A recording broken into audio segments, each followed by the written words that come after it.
Bonjour, c'est Mac Adéberan de la Gazette de Rennes-le-Château. Je suis ici présent pour les conférences de Rennes-les-Bains, organisées par Debosca.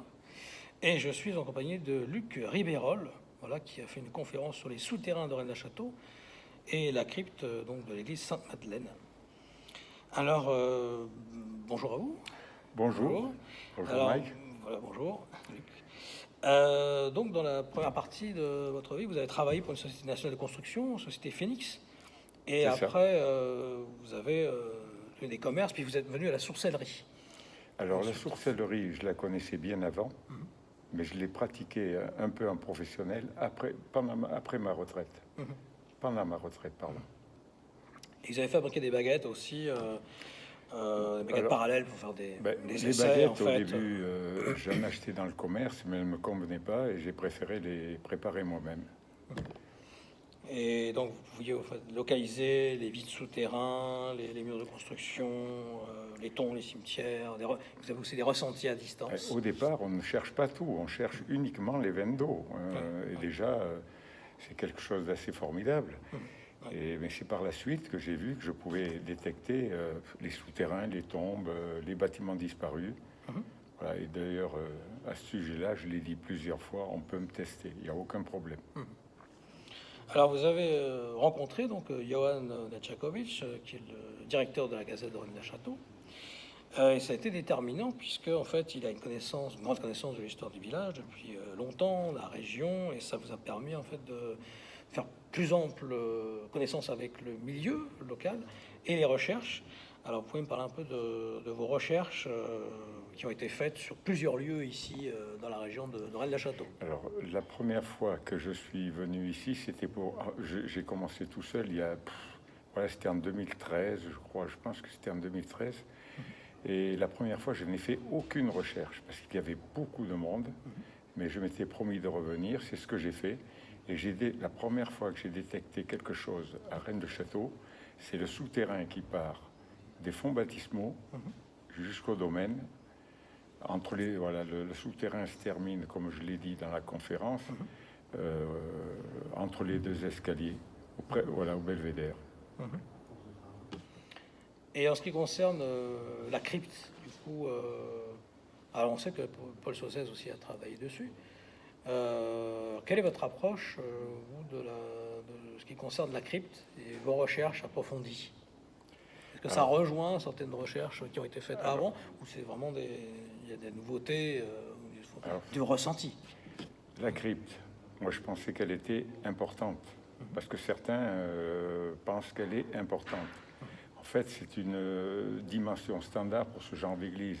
Il y a toujours 1, 2, évidemment 3 tombes à l'intérieur, mais ce n'est pas vraiment quelque chose qui est important. Cette crypte, je cherchais au départ une crypte donc, qui pouvait être importante. Ce n'est pas le cas. Celle-ci fait, comme je l'ai dit, des dimensions entre 1,70 m et 2,80 m. Voilà, elle peut contenir 2, peut-être 3 tombes, mais 2.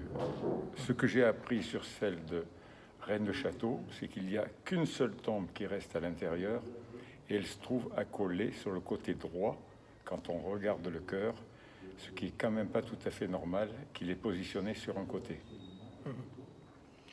Et alors, vous avez fait un relevé aussi des souterrains. Alors, ils sont assez nombreux. Est-ce que vous avez pu déterminer un certain nombre de souterrains? Calculer un nombre? Oui. J'avais commencé déjà, je vous l'ai dit, par ce souterrain qui va au domaine. Ensuite, je savais qu'il y en avait un qui allait vers l'église, l'ancienne église, mais je ne l'avais pas suivi parce qu'à chaque fois que je suis venu, il y avait beaucoup de monde et se promener avec les baguettes à la main, on vous regarde, voilà, on se demande ce que vous faites, c'est très compliqué. Mais j'ai réussi à revenir quand il y avait moins de monde et effectivement, je l'ai suivi. Ça a été la deuxième. La troisième qui va au château de RLC, qui part toujours des fonds baptismaux. Château des Hauts-Poules, ouais. Voilà, qui traverse en diagonale l'église, passe sous cette statue d'Antoine de Padoue, sous l'absidiole qui se trouve à l'extérieur, dont on dit d'ailleurs que ce serait Saunière qui l'aurait peut-être faite. Ce n'est pas sûr. Et bien sûr, le plus important, c'est son passage sous le reposoir, à son axe à son exact axe. En ce qui concerne les souterrains de Custosa, vous avez pu aussi établir certains relevés. Quels ont été les résultats? Alors bon, comme je vous l'ai dit, je n'y croyais pas du tout au début. Et moi, s'il y avait souterrain, pour moi, c'était de château en château. Eh bien non, ce n'était pas du tout ça, puisque j'ai été surpris. Il part en faire. En fait, celui-ci part du presbytère, pratiquement au fond du presbytère, avant le domaine. Si vous voyez où c'est situé. Oui. Et il descend, il passe dans le cimetière. Et ça rejoint ce qu'on a vu pendant la conférence. Il passe sous les éboulements qu'il y a eu en contrebas. Là. Je ne sais, ce qui viennent d'ailleurs pas du tout, c'est pas anormal. Hein, c'est l'eau qui fait glisser la terre. Voilà, l'eau souterraine qui fait glisser la terre. Alors vous avez aussi fait des recherches sur les terrains de von Buren, donc Feu von Buren. Cet milliardaire qui voulait acheter le garage à l'époque et qui avait fait cette fontaine aux 4 lions un peu symbolique, un peu initiatique. Et là, vous avez trouvé quelque chose, du coup, à cet endroit très particulier. Effectivement. On ressent quelque chose de... Qu'est-ce que vous avez ressenti à cet endroit-là? Voilà, je vais vous l'expliquer. C'est très très fort. Hein, je vais vous l'expliquer. Joanne m'a amené à cet endroit que je ne connaissais pas. C'est très peu connu. Moi, je ne suis pas de la région. Oui, donc, oui, justement, c'est pour ça que voilà. c'est peu connu des... Et il m'a demandé si je pouvais localiser quelque chose, détecter quelque chose, puisque tout le monde en parle. Et il y a un grand bâtiment assez important. Et il y avait un autre sourcier qui m'accompagnait, qui a trouvé un autre bâtiment un petit peu plus loin, plus petit. Et je me demandais justement si ce grand bâtiment n'était pas le bâtiment que j'ai parlé dans la conférence, qui se trouvait là-bas à cet endroit-là. Sous terre, donc Non, surtout non, oui, qui existait réellement. Pas au-dessous, pas au-dessous. D'accord. Et la cité des chariots, est-ce que ça pourrait être à cet endroit, du coup? Peut-être. Alors, je ne peux pas définir ce que ça... C'était pas une construction anodine, puisque c'était assez grand. Je ne sais pas ce que ça pouvait représenter. Mais c'était assez grand. Et au niveau du ressenti, qu'est-ce que vous avez ressenti sur ce lieu, précisément? Alors, moi, je ne cherche pas tellement ce genre de...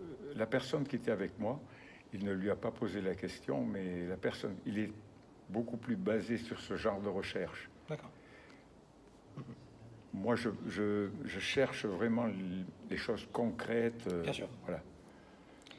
Alors aussi, vous avez lu le livre de l'abbé Boudet, donc La vraie langue celtique et le problème de Rennes-les-Bains, et ça vous a permis de découvrir justement certains menhirs. Pareil, quel était le résultat des recherches sur ces menhirs? On ne peut pas dire que ça m'a servi à servir de menhir, à trouver des menhirs, mais j'étais accompagné de Joanne et une autre personne, je ne me souviens plus de son nom, et ils m'ont emmené à un endroit, et c'est là où j'ai découvert des menhirs. D'accord. Et là, vous allez faire des recherches sur quel lieu? Est-ce que vous avez des lieux précisément là qui vous intéressent sur l'Aude ou peut-être plus étendu que le château, la région un peu plus loin? L'histoire, la région est quand même chargée d'histoire, et très tourmentée. Donc à partir de là, il y a plein de choses à découvrir, mais je n'ai jamais commencé une autre recherche que celle de RLC. Par contre, ce qui m'intéresserait le plus, je vous en ai déjà parlé, c'est l'abbaye d'Alette. Oui. Mais je ne peux pas le faire sans autorisation. Bien sûr. Oui, oui. Et on rappelle que les fouilles sur le château sont interdites depuis 1965. Ah oui, ça c'est... On me rappelle ça, voilà, c'est pas une incitation. Non. Voilà, pas du tout. C'est des travaux de recherche qui sont eus avec la sourcellerie, hein, on va dire. Donc il n'y a pas de... On ne creuse pas, on est juste sur le terrain. Non, c'est simplement voilà, pour détecter les endroits, les La localiser. Gazette précise ça. Est-ce que vous avez envisagé de faire un ouvrage ou de faire quelque chose lié à ce sujet, ou un document ou Avant de faire cette conférence, je me suis posé la question.